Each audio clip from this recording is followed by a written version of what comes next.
En el siglo V se desmorona el Imperio Romano de Occidente y el Ager Ceretanus se ve sometido a distintas invasiones germánicas hasta que la zona pasa a depender del poder visigodo. En este contexto de inseguridad y de ruptura comercial con la metrópolis, las antiguas civitas romanas se van despoblando hasta su desaparición, mientras que la población se dispersa en torno a grandes explotaciones con funciones agrarias y defensivas, los vicus.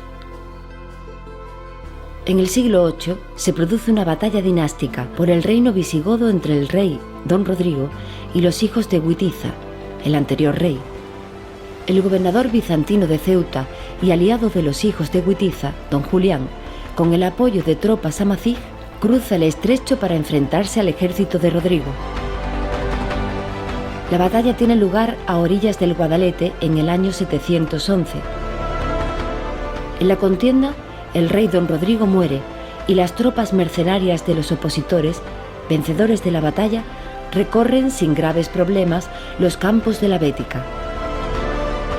Con la caída del dominio visigodo, los campos jerezanos inician un periodo de 5 siglos en los que vuelven a conectarse con el mundo económico y cultural del Mediterráneo oriental. El resultado de este reencuentro se llamaría Al-Ándalus.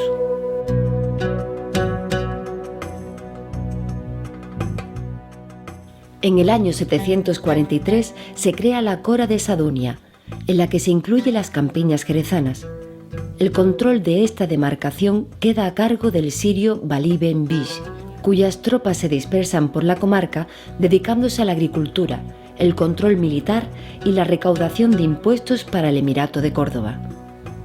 La Cora llega a albergar más de 700 alquerías dispuestas sobre el reparto de tierras de los antiguos latifundios hispano-romanos. Este número nos da una idea de la riqueza agraria y la importancia tributaria de la Cora para el nuevo poder emiral. Mientras la población hispano-romana se concentraría en las grandes ciudades milenarias de la Cora, Gades, Sadunia y Asta, los nuevos pobladores se localizarían principalmente en estas alquerías, donde cohabitarían con trabajadores y campesinos sometidos en las grandes explotaciones de la aristocracia local. Posiblemente una de estas alquerías fue Sharish, origen del actual Jerez. A finales del siglo IX se producen unas revueltas contra el poder cordobés promovida por la aristocracia astense y asidonense. Los hijos de un importante señor de Sharish, Omar ben Ayub, luchan contra los rebeldes de la Cora y logran someter la revuelta.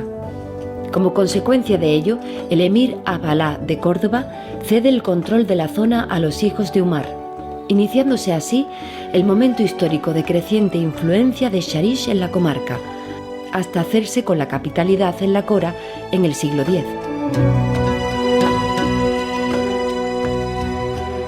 Más allá de la influencia política de las élites sharishíes, su hegemonía en la Cora se basó en la riqueza agraria de sus campos. Campos de cereales, olivares, viñas e higuerales, junto con el pastoreo de ovejas y cabras, constituirán el paisaje de Sharish andalusí. Las crónicas de la época nos transmiten un entorno agrario rico y alegre de verdor, que contrastaría con el entorno. Ahmad al-Razi, en el siglo X, así nos habla de Sharish. Et Serez Sadunia es nombrada entre todas las ciudades de España, et en ella a todas las bondades de la tierra et de la mar, que si vos yo quisiese contar todas las bondades de ella, et de su término, non podría. Et las aguas no se danan como otras, et la su fruta dura mucho, et Serez es tan buena que le non puede excusar en lo más de España. Abu el-Fida nos dice: Jerez es una hermosa ciudad por fuera y por dentro que forma parte de la Cora de Siduna, localizada cerca del océano, al sur del río de Sevilla. Está rodeada de viñedos, jardines y un pequeño río. Y según Ibn Said, Sharish es una población cargada de ornato, con parterres floridos, amenas reuniones y partidos belicosos, una de las ciudades de Al-Ándalus más graciosas por fuera y por dentro que yo he visitado y con frecuencia paseado. Cuenta con edificaciones y medios de subsistencia copiosos, con gentes principales y con ricos, y en fin, con grandes comodidades. Con estas referencias podemos reconstruir la imagen de un Sarish capital de la Cora, rodeado por el este por un área de huertas y fincas irrigadas gracias a la abundancia de agua, con un extenso alfoz salteado por numerosas alquerías, marjales y almunias e importantes zocos alimentarios. La relevancia de Jerez en la Cora se refuerza desde principios del siglo X durante el califato. A partir de este momento, Córdoba impone una política de islamización que se concreta en el envío a Sarish de ulema y alfaquíes. Hasta ve a lo largo de este siglo su definitiva desaparición como centro urbano, y Sarish observa un importante crecimiento demográfico que se mantendrá hasta los convulsos años del siglo XII. Durante el califato y los primeros taifas, en Al-Ándalus se produce una auténtica revolución agraria, impulsado por la demanda de alimentos para una población urbana en crecimiento y por las necesidades recaudatorias del poder califal. Se redactan numerosos tratados de agricultura que aunan los conocimientos de la agricultura hispano-romana con los nuevos cultivos y prácticas traídas de Siria. Entre dichos tratados destaca el Kitab al-Filaha del agrópono sevillano Ibn al-Ahwam, en el que se describe un modelo de agricultura que en gran medida correspondería con el desarrollado en el alfoz sarishi. Así describía al-Himyari el campo de Sarish de principios del siglo XII. Los cereales crecen bien en este territorio y dan excelentes rendimientos. Sarish es una ciudad mediana, está fortificada, sus alrededores son agradables. Está rodeada de numerosos viñedos, olivares e higueras. También se cultiva el trigo en abundancia. Cereales, viñedos, higueras y olivos, junto con una numerosa cabaña de ovejas y cabras, constituía, según las crónicas, la base de la riqueza agraria de Sarish. A pesar de las prohibiciones coránicas, el cultivo de la vid se mantuvo en la ciudad a lo largo de la historia de Al-Ándalus, permitiendo su continuidad histórica desde el período tartésico. Este viñedo se localizaría en el entorno más cercano de la ciudad amurallada, y no se trataría de explotaciones especializadas como las actuales, sino que el viñedo se integraría como una fruta más dentro de la explotación de regadío con huertas. A estos viñedos hortenses se les denominó Carm, de donde procede el nombre de Carmen.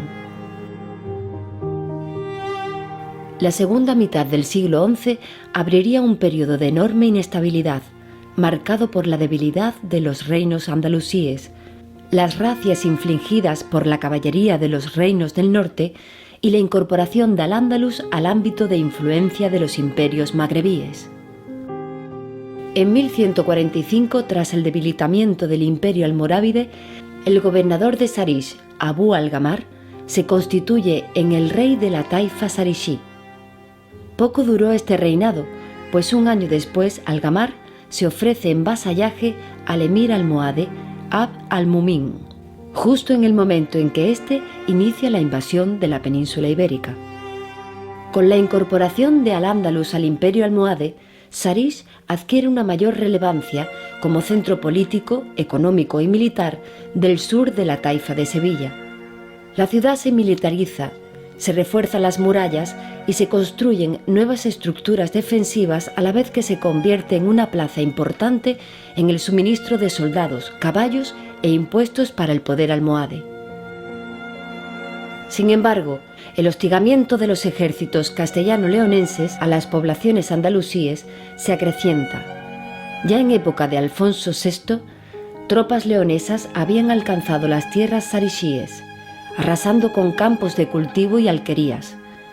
El campo, ante tanta violencia, se despobla y solo se mantiene la actividad agraria en el entorno de la ciudad amurallada. Más allá de esta zona, la ganadería, por su movilidad, domina sobre la actividad agraria. Este abandono del campo afecta, de manera más cruda, a las vegas del Guadalete, que ven cómo se abandonan sus huertas, marjales y alquerías, siendo sustituidas por tierras adehesadas para el pastoreo. Esta situación se prolonga durante todo el siglo XII y XIII, cuando la taifa sevillana pasa a manos del rey castellano Fernando III, y Sarix, después de pactos de vasallaje y revueltas, es conquistada por las tropas de Alfonso X después de un largo y duro asedio que acabó con olivares y viñedos.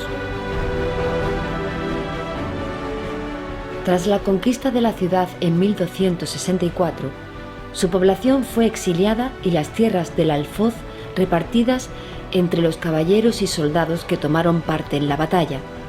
Desgraciadamente no se conserva el libro de repartimientos del rústico jerezano, por lo que se desconoce cómo se produjo este reparto de tierras. Sin embargo, es probable que gran parte de la población campesina, los felá, se mantuvieran desposeídos de tierras, al servicio de los nuevos señores. La pervivencia de numerosas toponimias andalusí en los campos de Jerez así lo atestigua: Macharnudo, Guadabajaque, Chipipí, Moravita, Gibalbín, Guadalete, Torrox, así como la transmisión de toponimia de origen romano como Balbaína o Caulina, atestiguan la continuidad de la población campesina en los campos jerezanos tras su incorporación al reino castellano. Los habitantes de las alquerías jerezanas pasaron a constituir la mano de obra de las nuevas explotaciones. La pervivencia de esta población permitió la transmisión de los saberes en el viñedo, las rutas trashumantes de la ganadería, la cría caballar e incluso de la gastronomía o la religiosidad popular. De la expresión árabe felá mengus, con la que se identificaban a estos campesinos, surgió la palabra castellana flamenco. Así, en las expresiones culturales de aquellos campesinos jerezanos andalusíes, podemos rastrear los orígenes de nuestras señas de identidad. Y quién sabe, a lo mejor en el siglo XVI, cuando se inicia el comercio de vinos con Inglaterra, los viticultores aún seguían llamando a la ciudad Sarix, y de ahí el nombre de nuestros vinos.